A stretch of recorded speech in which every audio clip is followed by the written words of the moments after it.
عمل کرنا، نبی کی باتیں سب سے اچھی باتیں ہیں، سب سے کیا بولو، سب سے اچھی باتیں ہیں۔ عزیزان محترم، میں نے آپ سے وعدہ کیا ہے 5 منٹ آپ سمجھ دیں گے۔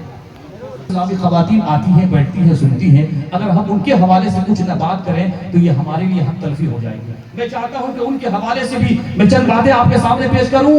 سیدۃ النساء فاطمۃ الجنہ، میری بیٹی فاطمہ، آقا فرماتے میری بیٹی فاطمہ جنتی عورتوں کی سردار ہے، یہ سبحان اللہ۔ اور حسن و حسین جنتی نوجوانوں کے سردار ہے، یہ سبحان اللہ۔ جنتی نوجوانوں کے سردار الحسن والحسین سیدہ شباب اہل الجنہ، کہ حسن و حسین جنتی نوجوانوں کے سردار ہیں۔ اور ایسے سردار ہیں، جانتے ہیں ایک مرتبہ ایسا ہوا، آقا کریم صلی اللہ علیہ وسلم نے حسن و حسین کو سونگھ رہے ہیں، کیا کہہ رہے ہیں بولیے کو، سونگھ رہے ہیں۔ صحابہ نے پوچھا تھا یا رسول اللہ، کوئی اپنے بیٹا کو، اپنے نواسے کو چوما کرتا ہے مگر آپ سونگھتے کیوں ہیں؟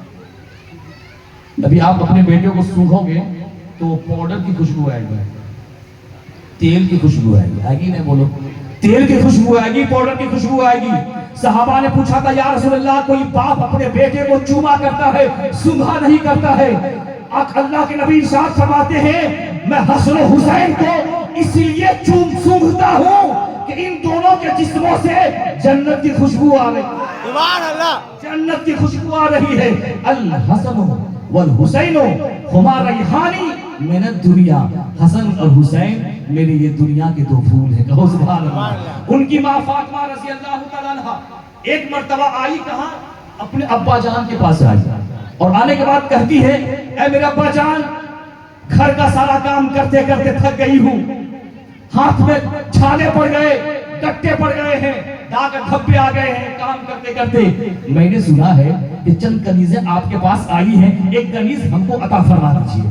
اللہ کے نبی نے فرمایا اے فاطمہ، یہ ناممکن ہے، یہ امپوسیبل ہے، یہ ہو نہیں سکتا کہ ہم تجھے کنیز عطا فرمائیں اور اصحاب صفہ بھوکے ہو کر کے اللہ کی یاد کریں، کربٹیں بدلے، یہ ہو نہیں سکتا۔ اے میری بیٹی فاطمہ، میں تجھے ایک اور تحفہ دیتا ہوں، سبحان اللہ، ایک اور تحفہ دیتا ہوں۔ کوئی باپ اپنے بیٹے کو سونے کا تحفہ دیتا ہے، چاندی کا تحفہ دیتا ہے، شادی بیاہ کے موقع پہ فریج اور نہ جانے کیسی رہائش کا سامان دیتا ہے، مگر سنو، جس کے قبضے میں ساری کائنات کی دولت تھی، کہو سبحان اللہ، جس نبی کے قبضے میں انی اوتی تو وفاتی ہے خزائن الارض، آقا فرماتے بخاری کی حدیث ہے کہ مجھے اللہ نے تمام خزانوں کی کنجیاں عطا فرما دی ہیں۔ وہ نبی ارشاد فرماتے ہیں لو شیتو لسارت میں جبال الذھب، اگر میں چاہوں تو مکے کا پہاڑ سونا بن جائے، کیا بن جائے بولو، سونا بن جائے۔ جس نبی کے صدقے میں صرف چہرہ پھیر دے قبلہ بدل جائے، سبحان اللہ، چہرہ پھیر دے قبلہ بدل جائے۔ جو نبی مختار دو عالم ہیں، کونین کی دولت آپ کے پاس میں ہے، وہ نبی ارشاد فرماتے ہیں اے میرے بیٹی فاطمہ، یہ امپوسیبل ہے، یہ ہو نہیں سکتا کہ میں تجھے کنیز عطا کروں، ایک تحفہ اور دیتا ہوں، ایک گفٹ اور دیتا ہوں۔ ہر نماز کے بعد 33 مرتبہ سبحان اللہ پڑھ لیا گیا، ہر نماز کے بعد 33 مرتبہ الحمدللہ پڑھ لیا کرنا، ہر نماز کے بعد 34 مرتبہ 34 اللہ اکبر کہہ لینا، یہ کنیز سے بڑھ کر تحفہ ہے، یہ کنیز سے بڑھ کر بولو، یہ کنیز سے بڑھ کر کیا تحفہ ہے۔ ایک بات مجھے بتاؤ، آج کی ماں اور بیٹیاں جب تک رات ٹی وی نہ دیکھے، ساس بہو کی سیریل نہ دیکھے، اس کو نیند نہیں آتی ہے، رات گزر جاتی ہے گانے اور باجے سننے میں۔ اسی لیے میں کہتا ہوں متقی وہ نہیں ہوتا، پرہیزگار وہ نہیں ہوتا جن کے دن کے اجالے صاف ہوتے ہیں، جس کے دن کے اجالے صاف ہوتے ہیں۔ متقی اور پرہیزگار وہ ہوتا ہے جس کے رات کے اندھیرے پاک و صاف ہوتے ہیں، رات کے اندھیرے پاک و صاف ہوتے ہیں۔ اللہ کے نبی ارشاد فرماتے ہیں کہ اللہ اس بندے پہ غضب فرماتا ہے، اللہ اس بندے پہ کیا کرتا ہے، غضب فرماتا ہے، قہر فرماتا ہے، تنہائی میں جو گناہ کرتا ہے، تنہائی میں کیا کرتا بولو، اس لیے کہ تنہائی میں جب گناہ کرو گے اللہ تجھے تنہائی میں دیکھ رہا ہے۔ لا تاخذہ سینۃ ولا نوم، اسے نہ نیند آتی ہے نہ اسے اونگ آتی ہے۔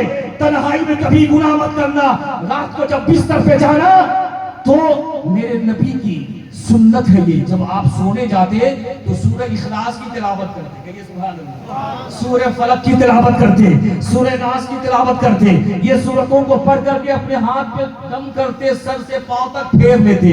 کبھی ایسا سوتے ہو جیسے نبی نے سویا؟ آپ درود شریف پڑھ کے سوتے ہو جیسے قطب الدین بختیار کاکی رحمۃ اللہ علیہ نے سویا تھا؟ ہر رات میں 300 مرتبہ درود پاک کے سویا کرتے تھے، درود شریف پڑھ کے سویا کرتے تھے۔ ایک مرتبہ ایسا ہوا کہ ایک انسان تھے، درود شریف پڑھنا بھول گئے، رات میں اللہ کے نبی کا دیدار ہو گیا اور کہا اے قطب الدین، آج تم نے درود کا تحفہ کیوں نہیں بھیجا؟ اپنی راتوں کو پاک و صاف بنائیے، اپنی تنہائیوں کو پاک و صاف بنائیے، اس لیے کہ موت کب آ جائے۔ اسی لیے کہا گیا ہے کہ مسلمان شراب کھانے نہ جائے، مسلمان ایسی جگہ نہ جائے کہ موت کا فرشتہ آ جائے اور اسی وقت اس کی روح قبض ہو جائے۔ مسلمان ناپاک جگہ نہ جائے۔ وہ موت کتنی اچھی ہے جو سجدوں کی حالت میں ہو، وہ موت کتنی اچھی ہے جو سجدوں کی حالت میں ہو جائے۔ حاجی حج کرنے جاتا ہے، لوٹ کے نہیں آنا چاہیے۔ وہ موت کتنی اچھی ہوتی جو گنبد خضرا کے سائے میں موت آ جاتی، دوران طواف کعبہ موت آ جاتی۔ اسی لیے موت میں فرق ہے، شرابی کی بھی موت ہوتی ہے، نمازی کی بھی موت ہوتی ہے، مگر یاد رکھو شرابی تڑپ تڑپ کے نالیوں میں دم توڑ دیتا ہے، مگر جب ایک نمازی نماز پڑھتے پڑھتے قرآن پاک کی تلاوت کرتے کرتے جس زمین پر اس کی موت ہوتی ہے، مرنے کے بعد وہ زمین اس کے لیے آنسو بہاتی، زمین اس کے لیے آنسو بہاتی ہے۔ اپنی راتوں کو پاک و صاف بنائیے۔ جب رات کھانا پینا ہو جائے تو کم سے کم کوشش کیجئے سورہ ملک کی تلاوت کریں، اس لیے کہ یاد رکھو جسم گندا ہوتا ہے تو انسان بھاگ جاتے ہیں، جب روح گندی ہوگی تو فرشتے بھاگ جاتے ہیں۔ اسی لیے اپنے دلوں کو پاک و صاف رکھو، اپنے دل و دماغ کو پاک صاف رکھو، دلوں میں طرح طرح کے وسوسے اور خیالات سے پاک صاف رکھو۔ اس لیے یاد رکھو مسلمانوں، سیدہ فاطمہ رضی اللہ تعالیٰ عنہ کا مشہور قول ہے، فاطمہ فرماتی ہے کہ فاطمہ کا بڑا مشہور قول یہ ہے، حضرت فاطمہ فرماتی ہیں اے اللہ تو ایک رات اتنی لمبی بنا دے، ایک رات تو اتنی لمبی بنا دے کہ تیرے محبوب کی بیٹی دل کھول کر تیرا سجدہ کرے۔ کہو سبحان اللہ، دل کھول کر تیرا سجدہ کرے۔ امام حسن ارشاد فرماتے ہیں کہ میری ماں فاطمہ عشاء کی نماز پڑھتی، کیا پڑھتی بولو تو؟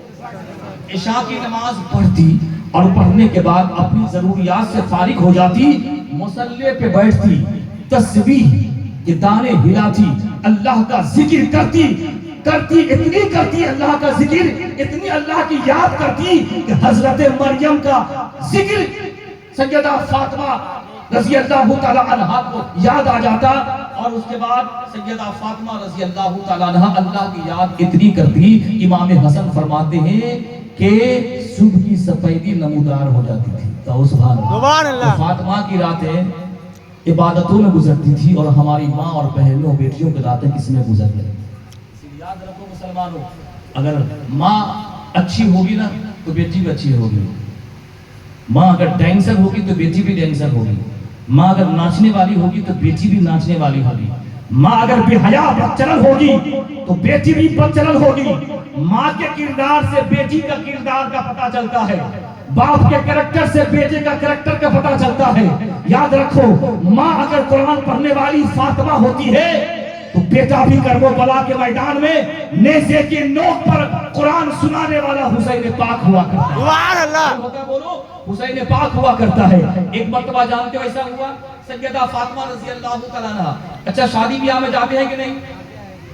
اپنی بیوی کو لے کے جاتے ہیں کہ نہیں؟ بولیے جاتے ہیں کہ نہیں؟ بنگال کا یہ ماحول بن چکا ہے جناب، سج دھج کے دلہن بنا کر کے ایک شوہر لے کر کے جاتا ہے میرج ہال، بولو جاتا ہے کہ نہیں؟ بولو پازیب پہنا کے جاتا ہے۔ حدیث پاک میں آتا ہے جس قوم کی عورت بچنے والا پازیب پہن کر کے گھر سے نکلتی ہے اور وہ گھنگرو کی آواز، چھن چھن کی آواز کسی غیر مرد کے کانوں میں پہنچتی ہے، آقا ارشاد فرماتے ہیں اس قوم کی دعا قبول نہیں ہوتی۔ نمازیں تو پڑھ رہے ہو زیادہ، سجدے تو کر رہے ہو زیادہ، دعائیں کہاں قبول ہو رہی ہے جناب؟ دعائیں کہاں قبول ہو رہی ہے؟ شادی بیاہ کے موقع پہ یاد رکھو آپ لے جائیں، منع نہیں کر رہا ہوں، منع نہیں کر رہا ہوں، پابندی نہیں لگا رہا ہوں، آپ لے جائیں پردے کے ساتھ. یہ سبحان اللہ. اس لیے کہ یاد رکھو، برا مت ماننا، بہت حق تلخ باتیں ہیں، یہ کڑوی باتیں ہیں. کبھی آپ نے سنا ہوگا، سوشل میڈیا کا زمانہ ہے، نیوز میں آپ سنے ہوں گے کہ فلاں کی بیوی فلاں کے ساتھ بھاگ گئی. سنتے ہیں کہ نہیں آپ؟ وہ امام، وہ مولوی جو پرزینٹ ٹائم میں کیا